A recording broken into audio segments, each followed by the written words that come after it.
Good evening, good evening. It is 8 p.m. Central Standard Time. This is Daphne Johnson, and I am back for another session of Vision Inspired Living, Daily Inspirations for Single Mothers, live devotional here on Facebook. I just got in like minutes ago from Bible study, so I made it, and so I'm excited to be back and able to share with you again another dose of hope and inspiration and encouragement, particularly for the hearts of single mothers from my heart. But also I think that today's message is one that most anyone can relate to. And we are on day 20. So thank you for those of you who have been journeying with me through this 30-day devotional. And this is a book that I wrote several years ago. This is what the book looks like. And I decided to bring it back and to share the messages here on Facebook to keep the messages alive and hopefully catch someone who might be in need of some encouragement. So we are on day 20 and I'm excited to share. Today's message is, did you say thank you? And so when I think about this particular title, I'm reminded of oftentimes when someone does something nice for us. And, you know, people don't have to be nice, as my pastor says, but it's always wonderful when they are. We must show some gratitude and be grateful and thankful for what those people do for us.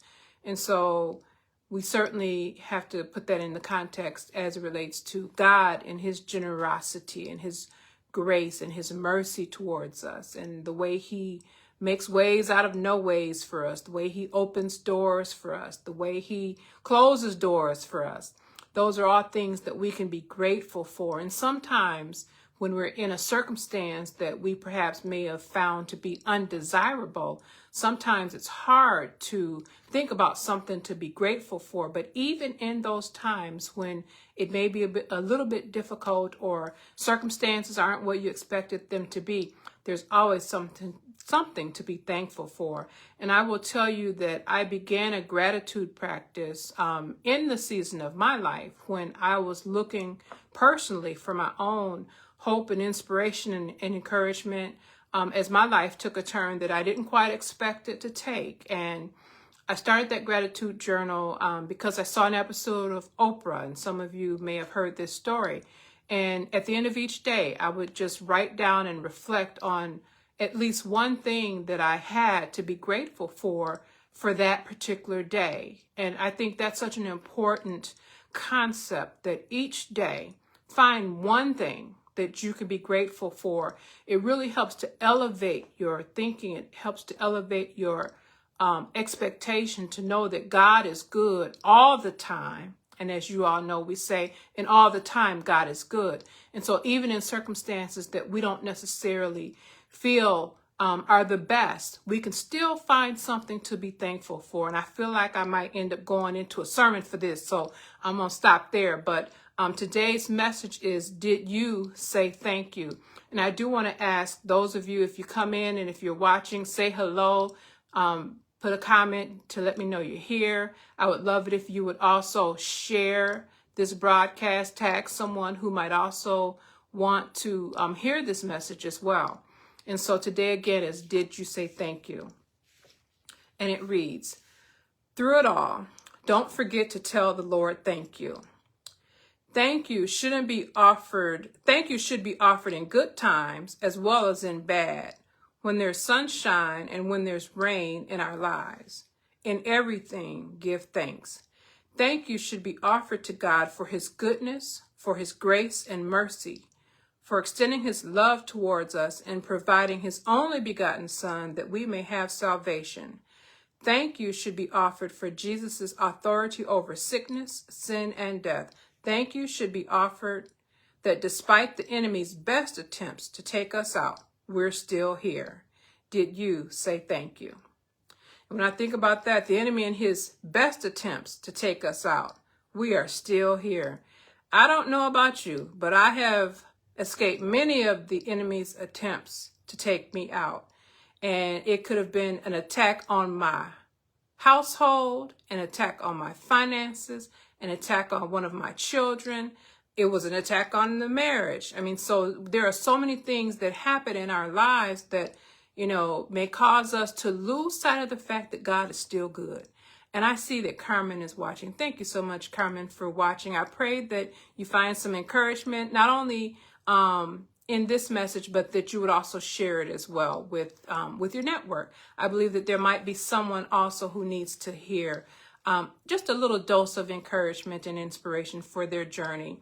And if you haven't tuned in before, I am running back my 30-day devotional for single mothers, offering some hope and inspiration here on Facebook Live, just to get the messages back on the airwaves and keep them in circulation, because God really prompted me that even though I'm on the other side of the journey as a single mother, because obviously my children are grown, the message still needs to live. And so I am breathing fresh life into the message in hopes that it will encourage someone.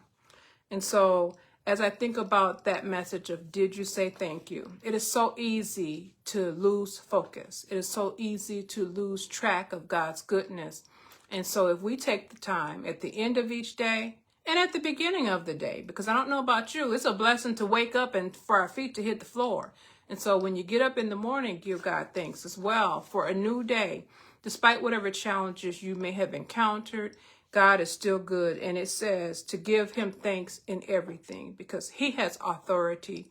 And we know if we think back, I don't know about you, but when I think back to when my children were young and I think about all the times, talk about making a way out of no way. I mean, he helped me to make ways out of what seemed to be no way.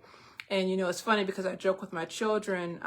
There were times that we had what we call make do, stew, because I went in the kitchen and I made do with what we had. And it wasn't necessarily because we absolutely didn't have the ability to go out and buy groceries. It was more that we learned to make it with what we had on hand, and we weren't necessarily in the store every other day. And so just having the ability to go into the kitchen and create what ended up being a delicious meal from, a little bit of what was in there, and the ability to send kids to school and to, have growing kids grown out of clothes left and right, and to still be able to, keep up with their growth and them have clothes and uniforms and things like that, and having transportation. I mean, I think back about all of those things and how, we made it, and so it's a good thing to give thanks. And at the end of the day, God is good no matter what the circumstance. So I'm going to go ahead and read the prayer. And it's coming from Psalm 92:1. And it says, "It is a good thing to give thanks unto the Lord and to sing praises unto thy name, O Most High." So I encourage all of us to develop an attitude of gratitude. And that means that each and every day you find a way and you find time to give God thanks for the journey that you're on and give him thanks for what he's brought you through. And I even say give him thanks on credit for for the things that he is going to do, because we also have to have a vision for our lives, for our future, and for the future of our children. And so when we anticipate that God is good and God is good all the time, then we can expect that he will come through. And it may not look like we expect it to look, but we thank him anyhow. And so, there's an anyhow thanks in my spirit, because, no matter what comes or no matter what goes, God is worthy to be praised and to give him thanks. And so I'd like to go ahead and read the prayer for today. The prayer is, Lord, I'm so grateful for all that you are to me and my children. In all things, I give you thanks. And so when I think back to when my children were young, one of the things that I always share is that having a faith community made a difference for me, and it made a difference for their growth and development as well. And so I would encourage anyone who's watching who might not have a circle of trusted people that are close to them to encourage them when perhaps times aren't the best of times. Give God thanks for having the ability to connect with others who can encourage you on your journey. I see Andrea Harrison has joined. Thank you, Andrea, for watching. Hello, beautiful, back at you. I certainly appreciate your encouragement, and I pray that you will share the broadcast if you have an opportunity to share. Maybe someone will also hear a word of encouragement as well. And so actually, I am getting to the end of today's reading. And again, today was day 20. Did you say thank you? And so before you close your eyes tonight, those of you that are watching or watching the replay, before you close your eyes tonight, I want you to make sure you take a moment and tell the Lord thank you. And I thank you for watching. And I thank you for taking time with me on this journey for 30 days. And so tomorrow is day 21. And tomorrow's message is stir up their gifts. And so I pray that you'll take time to come and join me again tomorrow, 8 p.m. Central Standard Time here on Facebook. And I want to remind you that I am also uploading the replays of these messages to my YouTube channel, Daphne Johnson Online. And so you can certainly go there to listen to any of the previous videos and share them as well. And if you do go over to YouTube, I would love it if you would subscribe as well to my YouTube channel. And so I thank you again for watching, and I pray that I'll see you again tomorrow, 8 p.m. Central Standard Time. And I hope you have a great evening. Bye-bye.